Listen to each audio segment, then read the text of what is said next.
You ask Tiger to solve. This deals with linear equations with one unknown.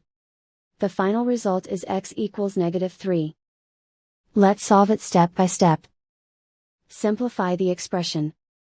Expand the parentheses. Multiply the coefficients. Simplify the arithmetic. Group all constants on the right side of the equation. Add 10 to both sides.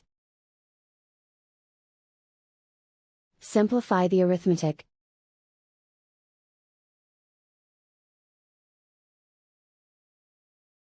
Isolate the x. Divide both sides by 15. Simplify the fraction.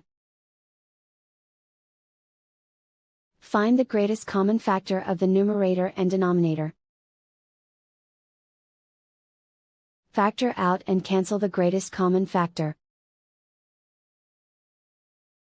And so the final result is x equals -3.